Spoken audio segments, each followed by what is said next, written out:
चलिए मंत्र पाठ। ओम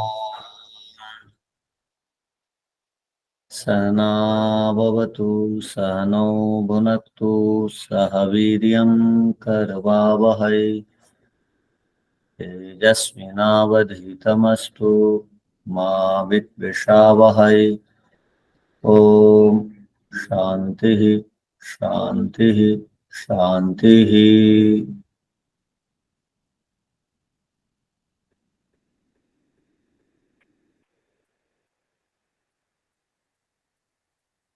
सांख्य दर्शन के प्रथम अध्याय का 42वां सूत्र पढ़ेंगे।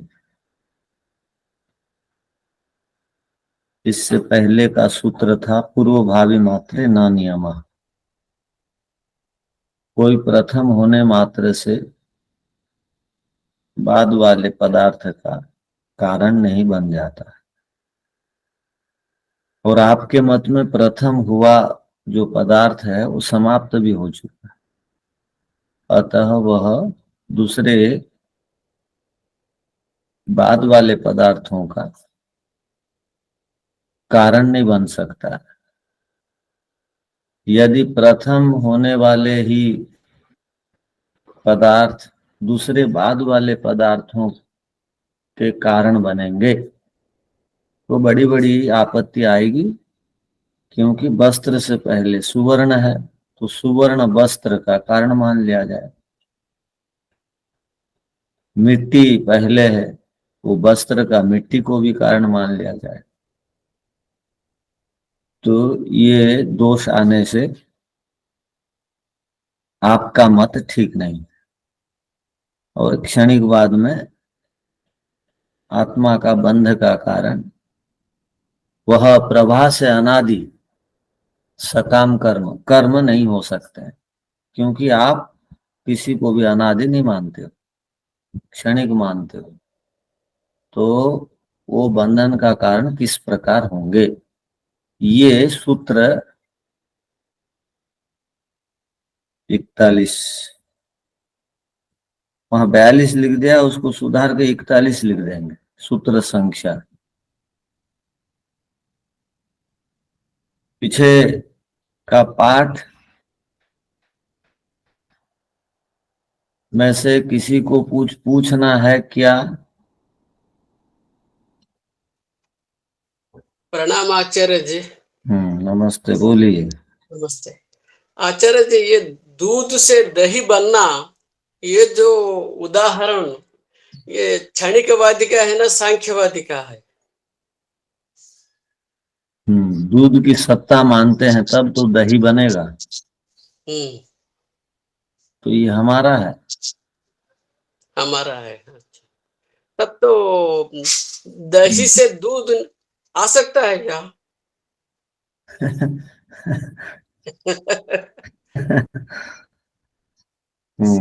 दही से घी बना सकते हो। हाँ, दूध तो नहीं आ सकता है, जो कारण था वो नहीं मिलेगा। देखिए, हर समय पदार्थों में परिवर्तन होते रहता है ना। हाँ, परिवर्तन होने को अवस्था परिणाम कहते हैं। सांख्य और हाँ, योग का ये सिद्धांत है। हाँ, तो हाँ, जब वो बदल गया तब दोबारा दूध कब बनेगा? जब वो समाप्त होकर के दोबारा आएगा। हाँ, हाँ, किंतु वो जो दही बन चुका है, दूध वापस, जैसे मैं अब कभी शिशु था, छोटा सा बच्चा था, बच्चे को सब गोद में लेते हैं। 1, 2, 3, 5 महीना का बच्चा था, उस समय में दोष मुक्त था, सब मुझे पुचकारते थे, गोदी में लेते थे। किंतु अब मुझे गोदी में ले लेते हैं, सब नहीं पुचकारते हैं, स्नेह नहीं करते हैं। मेरे में दोष आ गया, मेरे में वृद्धि हो गई, दोबारा ये शरीर बच्चा बन जाएगा? नहीं, नहीं बनेगा। बालक अवस्था में ये शरीर नहीं आएगा, क्योंकि अवस्था परिणाम का अर्थ होता है प्रत्येक पदार्थ परिवर्तनशील है, धीरे धीरे परिवर्तन होते रहते हैं, विनाश के बाद दोबारा वो अस्तित्व में आएंगे। धन्यवाद स्वामी जी। चलिए, आप पूछ ओम नहीं रहे ओम हैं तो आगे पूजारी जी, बढ़ते हैं। ओम आचार्य जी नमस्ते। बोलिए। आप कल कह रहे थे कि वो खैनी बात का बा समस्या ये सूत्र में खत्म हो गया, आगे से नहीं रहेगा, तो अभी बंधन का कारण क्या है? वो आगे के सूत्रों में हम देखेंगे। जी जी जी क्रमशः आ रहा है। अब जो है 8-10 सूत्र के बाद वो सिद्धांत पक्ष आ जाएगा। जी जी ठीक।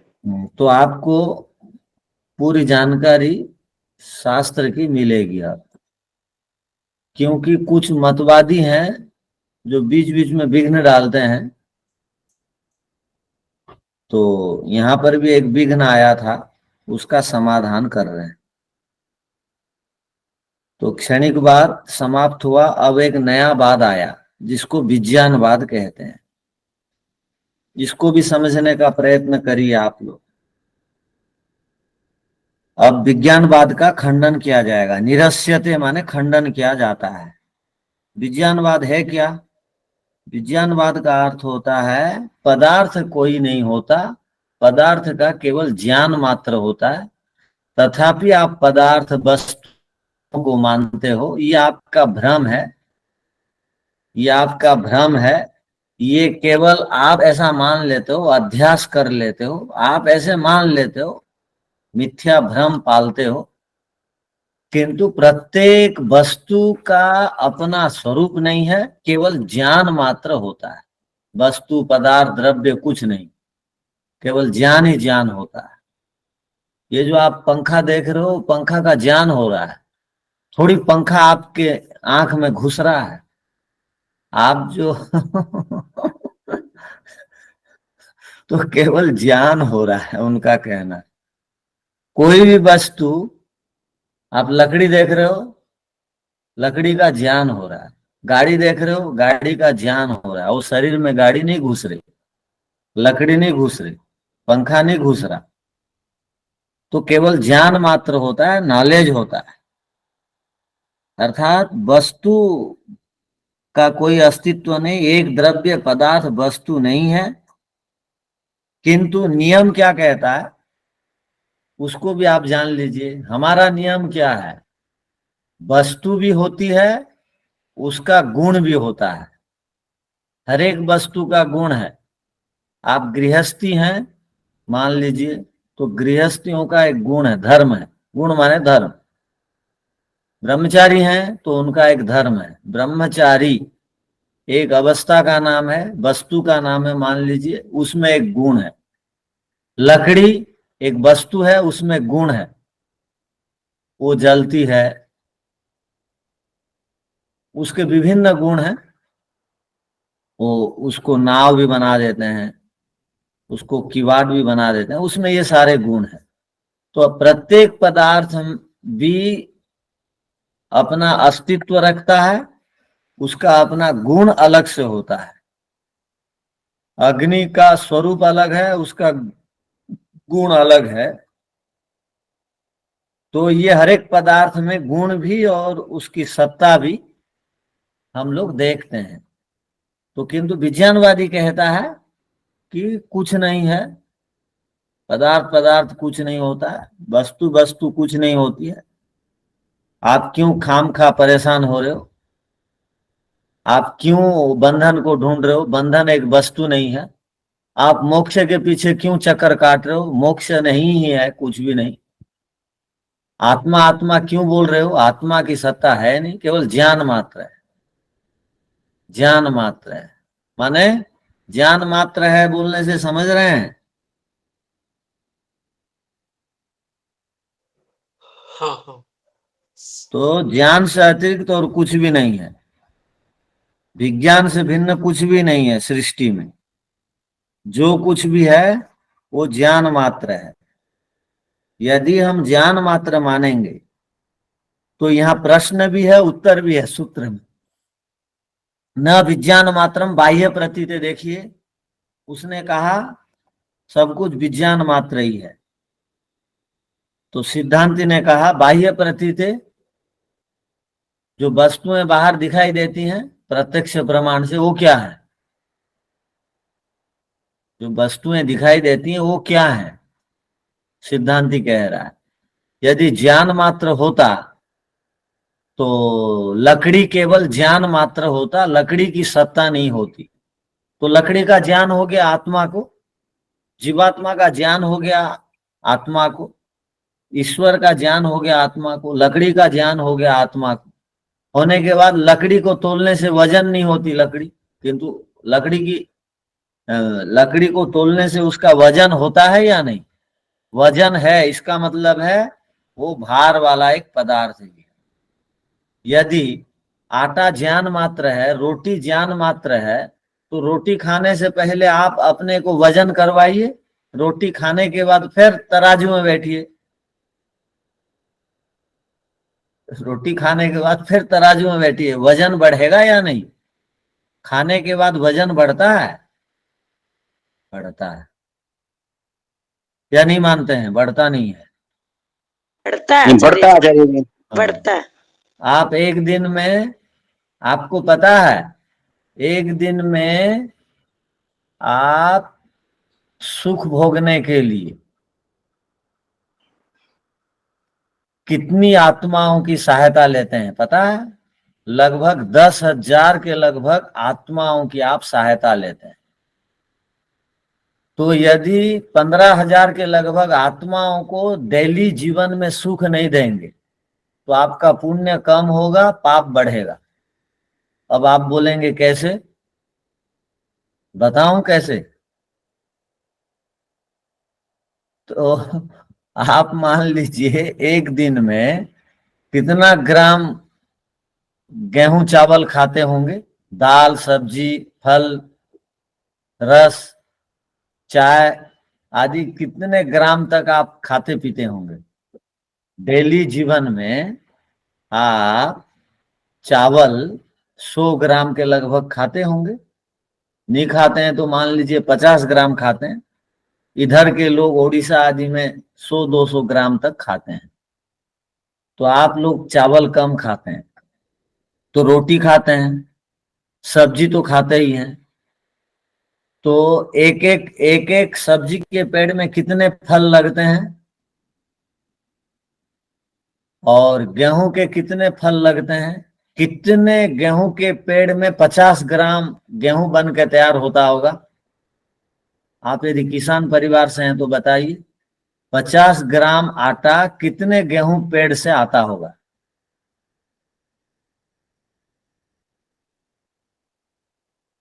लगभग 2-3 पेड़ से हो जाता है।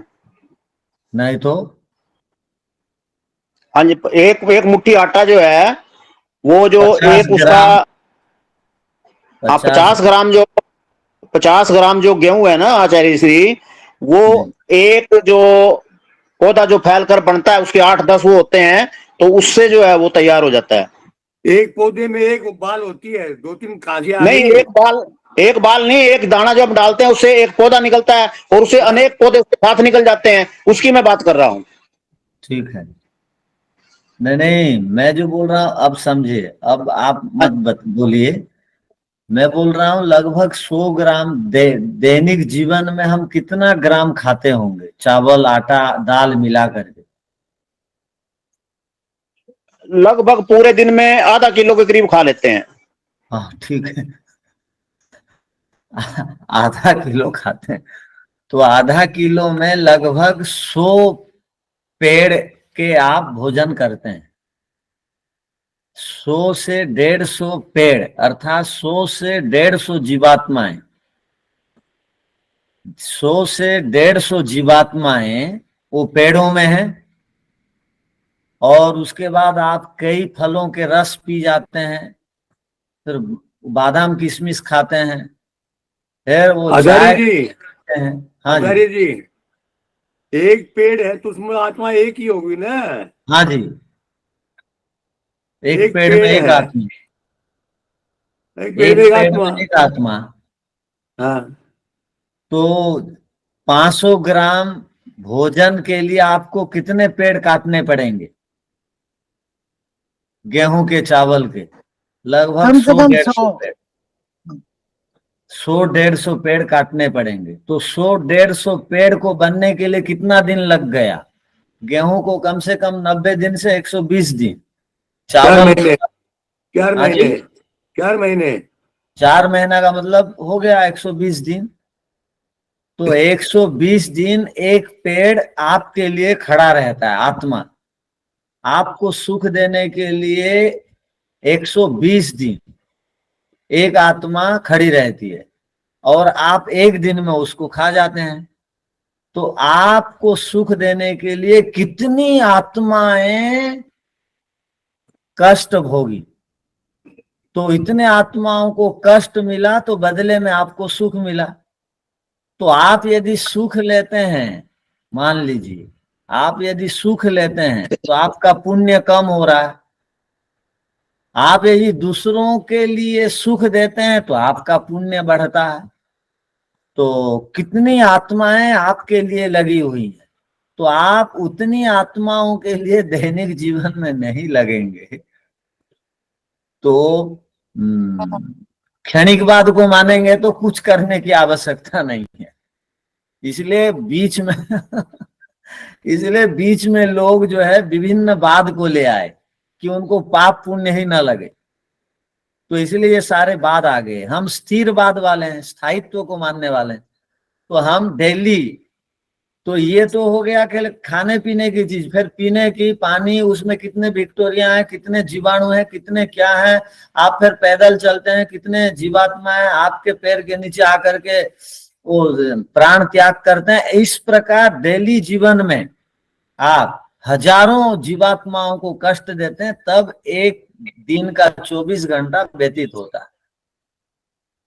तो इस विषय में बहुत गंभीरता से विचार करिए कि हम लोग पढ़ेंगे लिखेंगे और इसी जीवन में ठीक ठीक सिद्धांत को जान करके मुक्ति को नहीं प्राप्त करेंगे, उसके लिए चिंता नहीं करेंगे, तो इतने आदमियों से, इतने जीवात्माओं से जो हम सहायता लेकर के आगे बढ़ रहे हैं, और यदि उतना पुण्य नहीं कमाएंगे पढ़ लिख करके, ईश्वर को जान करके, अच्छा काम करके, और क्षणिकवादियों जैसे ही रहेंगे, सब कुछ क्षणिक है, भोगो लूटो, तो हमारा जीवन और नास्तिकों का जीवन एक समान हो जाएगा। तो चलिए, अब तो दूसरी बात आ गई। क्षणिकवादी लोग वो सब नहीं मानते हैं, क्योंकि वो बंधन मोक्ष आदि नहीं मानते हैं, जीवन का महत्व नहीं मानते हैं, प्रत्येक क्षण में वस्तु परिवर्तनशील है कहते हैं। तो उसका खंडन होने के बाद एक विज्ञानवादी आया, उसने कहा कि कोई भी वस्तु कुछ होती नहीं है, आप लोग केवल ज्ञान मात्र है सब कुछ, ऐसा मानो। तो अब उसका भी खंडन कर दिया गया कि ज्ञान मात्र ही सब कुछ नहीं है। यदि ज्ञान मात्र होता तो आंख आदि से हम जो प्रत्यक्ष करते हैं वस्तुओं को, और हाथों से जो वस्तुओं को स्पर्श करके ज्ञान प्राप्त करते हैं, वो क्या है? यदि विज्ञान मात्र ही है, ज्ञान मात्र ही सब कुछ है, तो हम जो एक पदार्थ को छूते हैं, स्पर्श का ज्ञान होता है। एक पदार्थ को सुनते हैं तो सुनने का ज्ञान होता है, उसकी सत्ता है। और किसी वस्तु को आंख से देखते हैं तो वो बिल्कुल वो वस्तु वहां पर बनी रहती है। तो वो क्या है फिर? वो स्वप्न जैसा थोड़ी है, वो आके थोड़ी खत्म हो रहा है, वो तो है। तो ठीक है, वो क्या पूछ रहे हैं नरेश जी, पूछ लीजिए। आचार्य जी, इससे उऋण होने का कोई उपाय तो बता दीजिए ताकि हम कुछ कर सकें। बताएंगे। क्या बोले? उऋण होने का उपाय, जो ऋण हमारे ऊपर 10,000 आत्माओं का प्रतिदिन चढ़ता है, इस पुण्य अपुण्य से पुण्य की तरफ बढ़े तो उसके लिए क्या करना चाहिए? परोपकार करिए। परोपकार, वही तो बताएंगे आचार्य, क्या परोपकार करें, क्या क्या करें उसमें? ठीक है, सेवा। ये जो है ना, ये सब विषय वो ध्यान की कक्षा में भी बताते हैं। और ये इसलिए ऋषियों ने कहा इन सब प्राणियों से उपकार लेते हैं, कहीं हमारा ऋण न बढ़ जाए।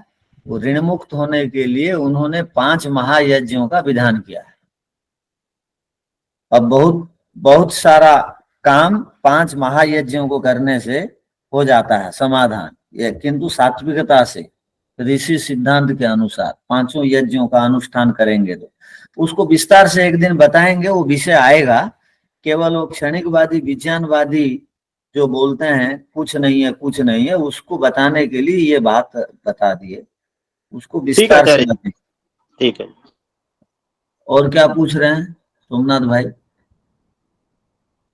ओम आचार्य जी, शरीर एक वस्तु है तो जी है। अगर वो वस्तु नहीं मानता है तो शरीर को वजन करेगा कैसे? और रोटी खाने के बाद तो शरीर तो वस्तु नहीं है, और नहीं, वो शरीर भी नहीं स्पर्श मानता करेगा है, कैसे?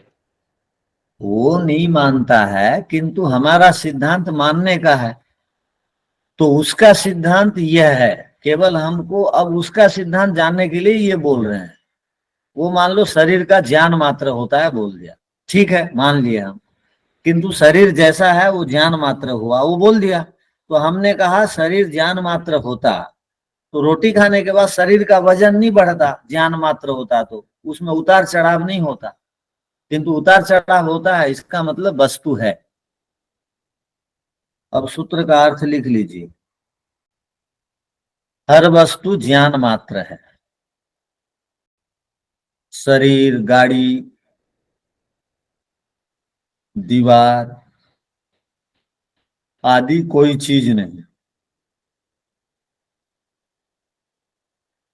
वे भी केवल विज्ञान मात्र हैं। बंधन, मोक्ष, आत्मा आदि की कोई सत्ता नहीं होती। आप केवल ऐसा ही उन पदार्थों को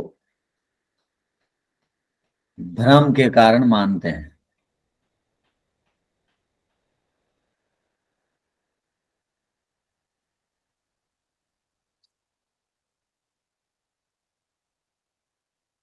ऐसा विज्ञानवादी का कथन है।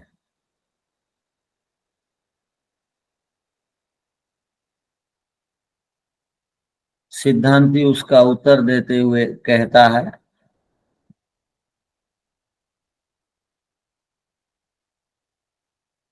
कि हर वस्तु केवल ज्ञान मात्र नहीं है।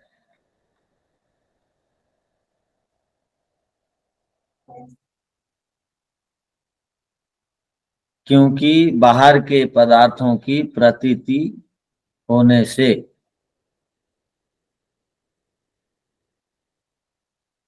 विज्ञान, बाहर के पदार्थों की प्रतीति होने से या प्रत्यक्ष होने से विज्ञान मात्र कथन करना ठीक नहीं है।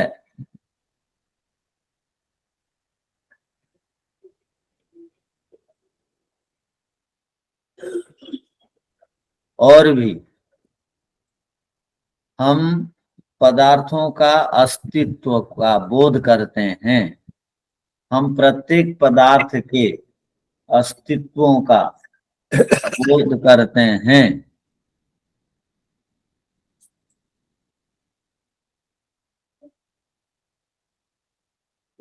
यदि पदार्थ का अस्तित्व नहीं होता, वह केवल ज्ञान मात्र होता। अच्छा जी थोड़ा वह केवल ज्ञान मात्र होता तो हम जब कभी कोई वस्तु को स्पर्श करते हैं, छूते हैं,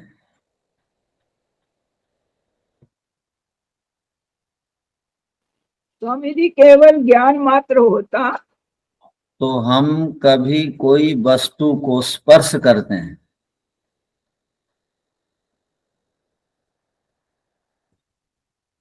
या उसको छूकर जो ज्ञान प्राप्त करते हैं, या छूकर उसका जो ज्ञान प्राप्त करते हैं,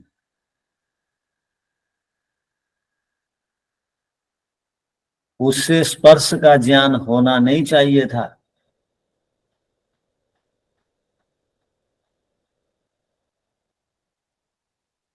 किंतु होता तो है।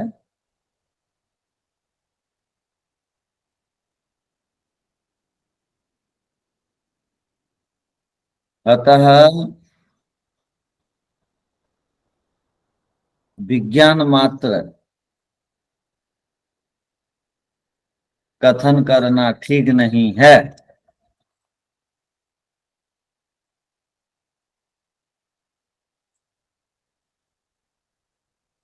अर्थात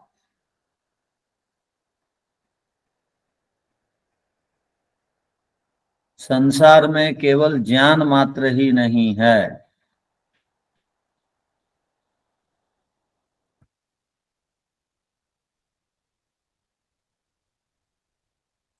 प्रमाणों से बाह्य वस्तुओं की सिद्धि होने से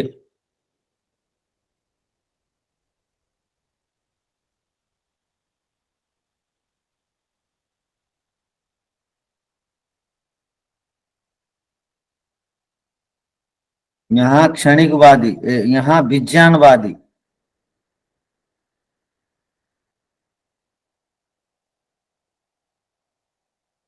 वस्तु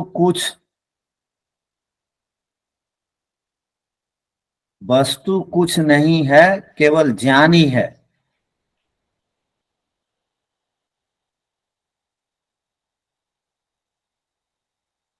बंधन भी कुछ नहीं है, केवल कल्पना मात्र है।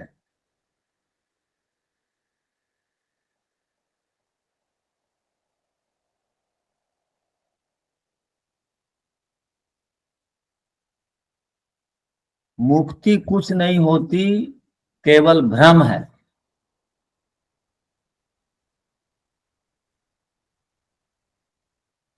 ऐसा कहना चाहता है।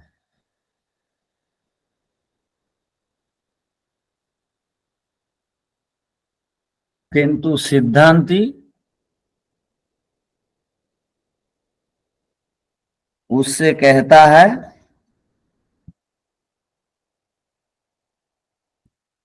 कि यदि वस्तु का अस्तित्व नहीं होता तो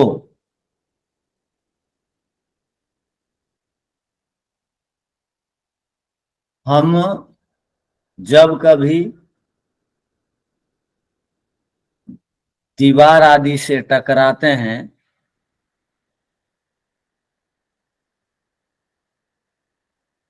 या गाड़ी आदि से टकराते हैं,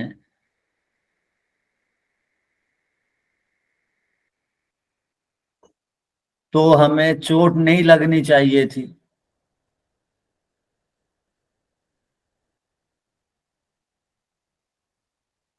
किंतु चोट तो लगती है।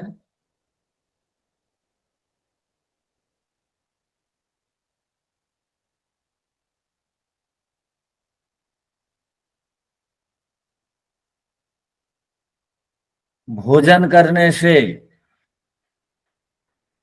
शरीर का वजन बढ़ता है,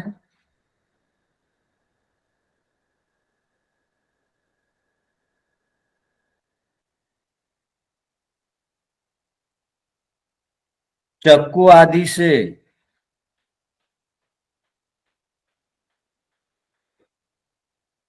विभिन्न प्रकार के पदार्थों को काटा जाता है।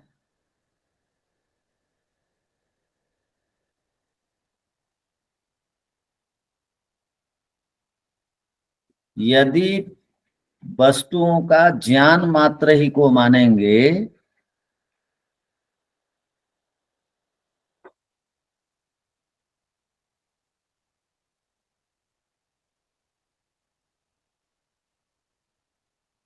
उनकी सत्ताओं को नहीं मानेंगे,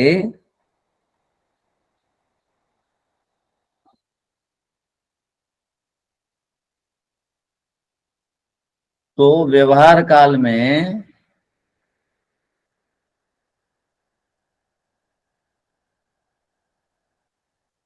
वस्तुओं के द्वारा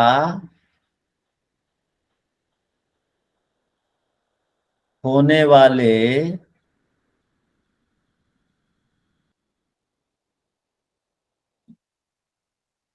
या वस्तुओं से प्राप्त होने वाले, ऐसा लिखिए, वस्तुओं से प्राप्त होने वाले विभिन्न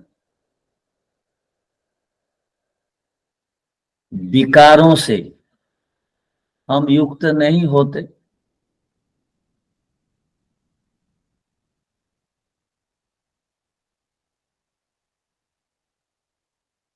और भी एक बात, यदि वस्तु नहीं होती है, ज्ञान मात्र ही सब कुछ है।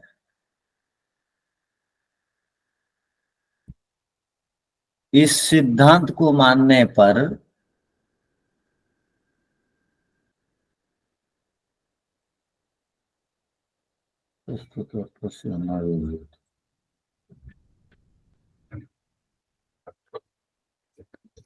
इस सिद्धांत को न मानने पर मैं घड़ा हूं ऐसा बोलना चाहिए था। यह घड़ा है ऐसा क्यों बोला जाता है?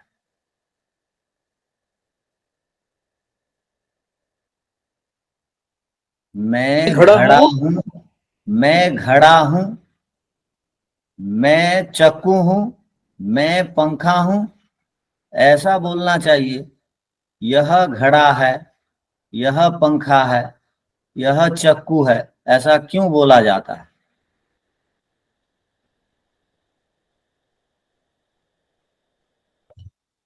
इसका अभिप्राय है कि वस्तुओं की पृथक सत्ता है।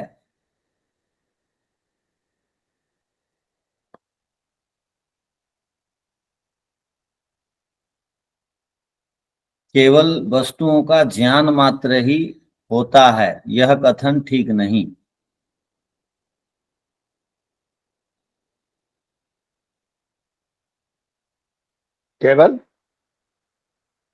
केवल वस्तुओं का ज्ञान मात्र होता है, इस प्रकार कथन करना ठीक नहीं है।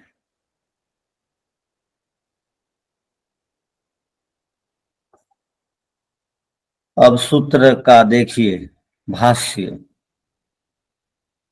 न विज्ञान मात्रम बाह्य प्रतीत है, विज्ञान मात्रम न, सब कुछ विज्ञान मात्र है। न विज्ञानात अतिरिक्तम, न विज्ञान अतिरिक्तम किंचित, विज्ञान के अतिरिक्त कुछ नहीं होता है। तस्मात् न बंधनस्य कारणम, इसलिए बंधन का कारण वस्तु रूपम, वस्तु रूप को, अन्वेषणम खोजना, बंधश्चापि न वास्तविकम, बंध भी कोई वास्तविक नहीं होता है बंधन। तस्यापि विज्ञान मात्रत्वात् इत्थम, वो भी विज्ञान मात्र है, बंधन भी। इसलिए सब कुछ विज्ञान मात्र है ऐसा मानो, ये कह रहे हैं। तो अब उसको खंडन कर रहे हैं। यतः, क्योंकि बाह्य प्रतीत, बाह्य वस्तुनो बाह्य इंद्रिय प्रतीतिर्भवति, बाह्य वस्तुओं की प्रतीति होती है बाह्य इंद्रियों के द्वारा। बाह्य इंद्रिय प्रतीयमान घटोयम घटो अस्ति इति प्रतीयते, बाह्य इंद्रियों से जो प्रतीति होती है कि यह घड़ा है, यह नहीं होनी चाहिए किंतु तो होती है। न तो अहम घट इति प्रतीयते, मैं घड़ा हूं ऐसे तो प्रतीति नहीं होती, यह घड़ा है ऐसी प्रतीति होती है। इसलिए सत्ता है, केवल विज्ञान मात्र कथन करना ठीक नहीं है। तो आप सूत्र का अर्थ लिख लिए, तो अब भाष्य को आप समझ लेंगे। अब आगे चलिए। अब विज्ञानवाद का खंडन हो गया। हाँ, क्या पूछना है पूछिए। नमस्ते आचार्य जी। हाँ नमस्ते। ये जो विज्ञान मात्रत्वाद इतिथम, ये इसका एक बार दोबारा से अर्थ बता दीजिए। हाँ, विज्ञान मात्रत्वाद इति इत्थम न विज्ञान मात्रम, इत्थम माने ऐसा, विज्ञान मात्र ही है सब कुछ।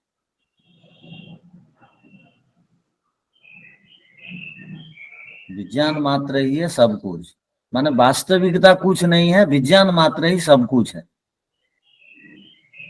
बंधन नहीं है, जी बंधन का कारण नहीं है, वो कोई वस्तु नहीं है, उनको खोजने की आवश्यकता नहीं है, विज्ञान मात्र ही है, ऐसा मानो। ये जो न है इति थम न, ऐसा नहीं है, तो यह न की ये इत्थम ऐसा, यहाँ तक उसका मत है, न विज्ञान मात्रम, विज्ञान मात्र ही सब कुछ नहीं है, उसके बाद चालू होगा, सिद्धांति का है न विज्ञान मात्रम। अच्छा जी, जी बस यही जानना था, धन्यवाद न आचार्य जी। विज्ञान मात्रम यतः माने क्योंकि, विज्ञान मात्र ही सब कुछ नहीं है, यतः क्योंकि बाह्य प्रतीते, बाहर वस्तुएं दिखती हैं इंद्रियों के द्वारा। वाक्य बन गया? जी आचार्य जी, धन्यवाद। ठीक है, चलिए आगे। पुनश्च, दोबारा कह रहे हैं, तद अभावे तद्भावात् शून्यम तरी। देखिए, तद अभावे हम अलग अलग करेंगे तो ये होगा तद अभावे, अगर वस्तु का अभाव को स्वीकार करते हैं, करना चाहिए। वो जो विज्ञान मात्र, जो विज्ञानवादी था, उसके आसपास और एक आदमी बैठा हुआ था, वो ये सब बात सुन रहा था, सिद्धांति का और विज्ञानवादियों का। तो वो बोला यदि वस्तु है ही नहीं, ज्ञान मात्र ही है, तो क्यों नहीं हम शून्य को मान लें, सब कुछ तो शून्य है, शून्य को मान लो। तो एक शून्यवाद चालू हो गया, आप सर्वम शून्य, सब कुछ शून्य है। तद अभावे, वस्तु की सत्ता तो है नहीं, उसका अभाव है, केवल ज्ञान मात्र है। तद अभावात, वस्तु की सत्ता की अविद्यमानता पर शून्यम तरी, शून्य ही को कह लें तो क्या असुविधा होगी क्या? वो कह रहा है सब कुछ शून्य है, इसको कथन करने में कोई असुविधा है क्या? यदि विज्ञानवाद को स्वीकार किया जाए तो एक बड़ी आपत्ति आएगी, क्योंकि वस्तुओं का ज्ञान तो होता है, और कोई भी वस्तु जो है, वो कोई भी वस्तु में जो है गुण धर्म आदि वस्तु को आश्रित करके रहते हैं। ध्यान रखिए, पदार्थ का लक्षण ही यही है कि जिसमें क्रिया हो या गुण हो, ना तो वो पदार्थ पदार्थ नहीं कहलाएगा। तो हर एक पदार्थ के आश्रित है ज्ञान या उसका गुण, उसका नॉलेज, उसको ऐसा समझ लीजिए। तो हर एक पदार्थ द्रव्याश्रित ही हैं, और ज्ञान किसी ना किसी द्रव्य के आश्रित ही रहता है। तो आप जो है द्रव्य को नहीं माना, केवल ज्ञान मात्र को मानते हो, ये सिद्धांति कह रहा है। आप केवल ज्ञान को मानते हो, द्रव्य की सत्ता को नहीं मानते हो, किंतु नियम यह है हर एक पदार्थ में ज्ञान आश्रित होकर रहता है, उसका गुण आश्रित होकर रहता है। यदि आप नहीं मानोगे द्रव्य को, केवल ज्ञान को मानोगे, तो शून्यवाद की एक आपत्ति आ खड़ी होगी, शून्यवाद की आपत्ति आ जाएगी, शून्यवाद की समस्या आ जाएगी।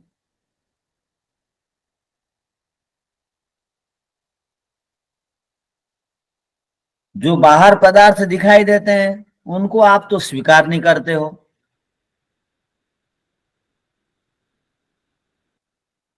जो बाहर पदार्थ हैं उनको आप स्वीकार नहीं करते हो, ये बात मान रहे हैं ना आप? समझिए, जो बाहर पदार्थ दिखाई देते हैं उनको आप स्वीकार नहीं करते हो, तो उनको आप यदि स्वीकार नहीं करोगे तो उस द्रव्य के आश्रित जो ज्ञान है वो भी नहीं माना जा सकता है, क्योंकि द्रव्य नहीं तो ज्ञान नहीं, तो ज्ञान का अभाव हो जाएगा। तो ज्ञान का अभाव होते ही शून्यवाद की सिद्धि हो जाएगी। ठीक है, आप ये लोग समझे तीसरा, या नहीं? जी आचार्य जी समझे, ये थर्ड पर्सन कह रहा है, दोनों को कह रहा है, हाँ। अर्थात तो सिद्धांत को भी इसको कह रहा है। शून्यवादी का तो आगे सूत्र 44वां है, किंतु इसको हम शून्यवाद का प्रसंग आ खड़ा हो रहा है बोल करके सिद्धांति का भी मान सकते हैं, शून्यवादी का भी मान सकते हैं। तो बात क्या समझ में आई या नहीं? सूत्र का अर्थ आप लोग समझ गए होंगे क्या? यदि आप पदार्थों को नहीं मानते हो, किंतु पदार्थ बाहर तो दिखते ही हैं, केवल ज्ञान मानते हो, किंतु ज्ञान जो होता है वो पदार्थ के आश्रित रहता है। अकेला ज्ञान किसी का नहीं होता, अकेला अकेला गुण कहीं भी नहीं रह सकता है, उसको एक पदार्थ चाहिए, द्रव्य चाहिए, वस्तु चाहिए। तो आप वस्तु को नहीं मानते हो और ज्ञान केवल बोलते हो, तो ज्ञान तो बिना वस्तु के आश्रय से ज्ञान नहीं होगा, तो नहीं होने से शून्यवाद की एक समस्या खड़ी होगी, शून्यवाद की आपत्ति आ जाएगी। तो इसको सिद्धांति का ही सूत्र मान लीजिए, शून्यवाद की आपत्ति आ जाएगी। तो सूत्र का अर्थ लिख लीजिए,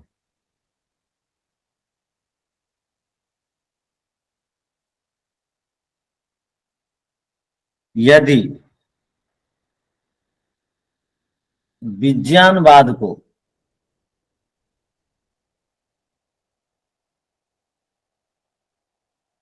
स्वीकार, समझ दोबारा बोल दीजिए कृपा करके। यदि विज्ञानवाद को स्वीकार करेंगे तो एक बड़ी आपत्ति आ जाएगी।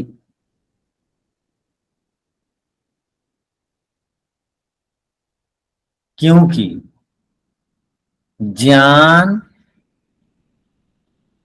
अपने आप अकेले में नहीं रह सकता,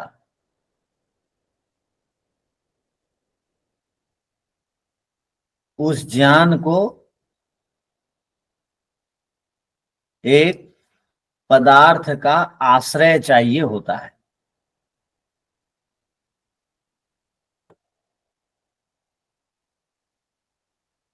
अर्थात ज्ञान किसी न किसी द्रव्य के आश्रित रहता है।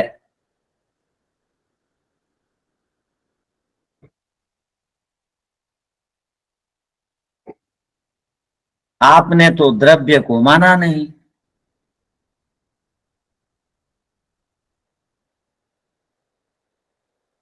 आप केवल ज्ञान मात्र कहते हो।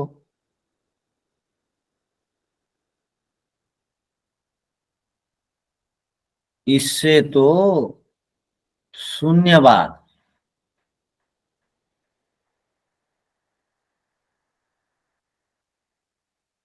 का प्रसंग आ जाएगा। अर्थात बाह्य वस्तु के अभाव में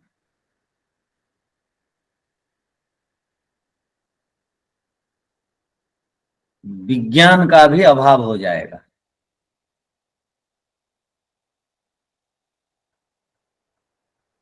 ऐसी स्थिति में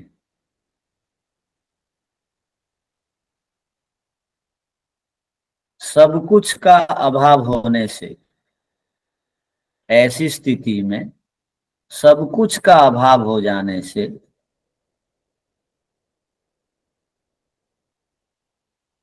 शून्यवाद का प्रसंग आ जाएगा।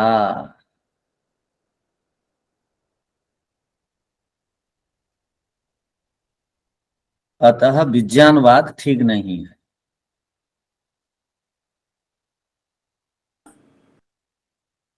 अतः विज्ञानवाद ठीक नहीं है, शून्यवाद का प्रसंग आ जाएगा। अतः विज्ञानवाद ठीक नहीं।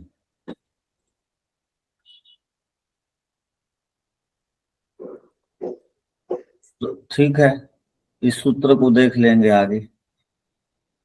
ठीक है। ओम शांति शांति शांति। सबको सादर नमस्ते।